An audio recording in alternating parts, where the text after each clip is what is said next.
This is an especially good time to enjoy a hot cup of tea at night. Today, Abby visits Churchill's Fine Teas in Hyde Park to get the tea on flavor, caffeine, and more.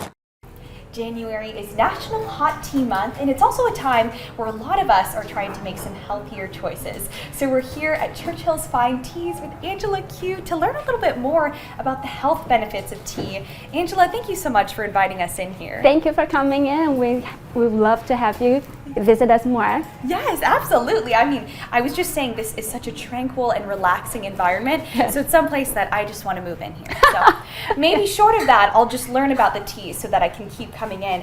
But tell us a little bit about this sort of range of teas that we have here. Right.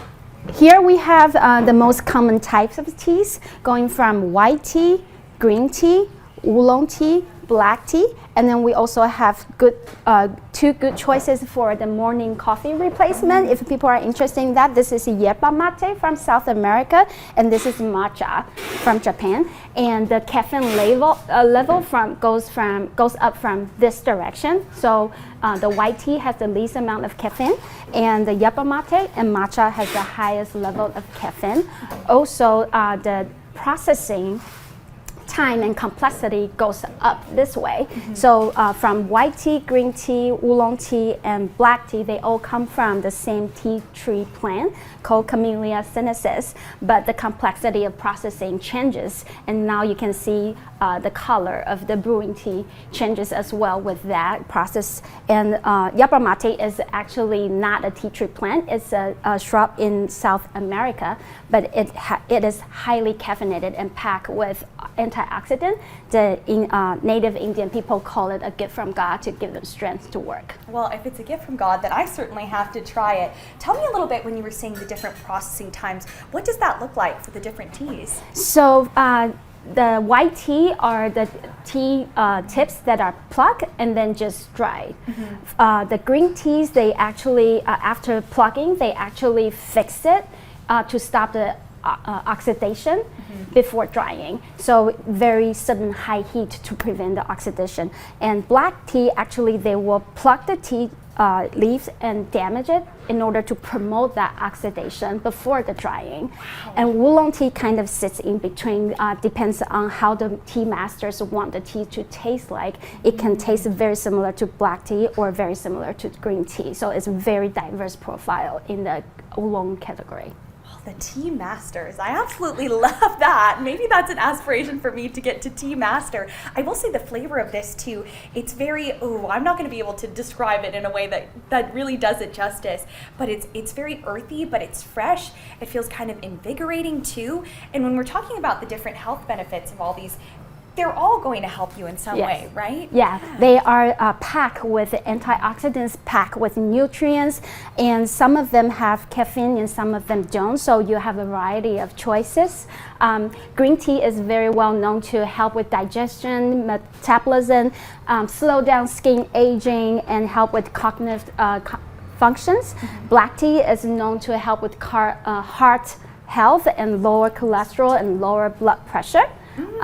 White tea is the least processed tea, so it's actually the most packed with nutrients, antioxidants, and minerals. Well, I'm most excited about this one because I like to just drink hot water sometimes, so that one is closest to me. So light and refreshing, and I mean, it's easy to work it into your routine, right? Because you were saying that these two are probably the best for people who are maybe trying to transition away from coffee. Yeah, in the morning, these will really give nice energy boost, and because of the tannin in the tea tree plant, it actually helps the caffeine to be digested and processed slower in the body than coffee. So it gives you a nice longer boost of caffeine instead of a sudden rush of caffeine. And then that crash that we all want to avoid, right? Yeah. And people can come in here and they can experience all of the different types of teas because you have samples as well, right? Yeah, so come into the shop. We would love for you to come in and taste the tea, smell the tea. We have samples in the shop. We can also make you to-go tea. We also offer classes and events and teach people all the histories, the culture, and the techniques to make a great cup of tea at home. so you can get closer to that tea master status. Well, Angela, before we go, I wanted to ask you about a special announcement that you have. Oh, yeah, I am new to the business. I'm the new owner of the business. And Kathleen, our founder, has founded this business 20 years ago.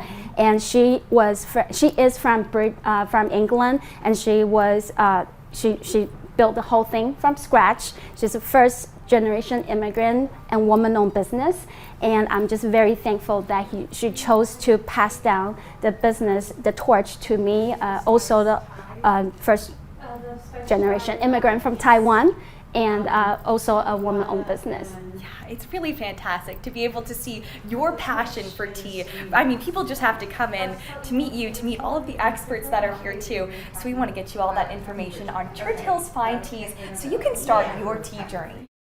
Abby, I love that. Oh, and thank the you. women helping women, this is passed down, and they do events there as well. They do, yeah. So there's a green tea exploration that's coming up and a tea and chocolate, which sounds like my personal dream. So you'll have to check out their website for all of that information on their upcoming events. Very good, very good. So interesting. Learned a lot there. All right, good.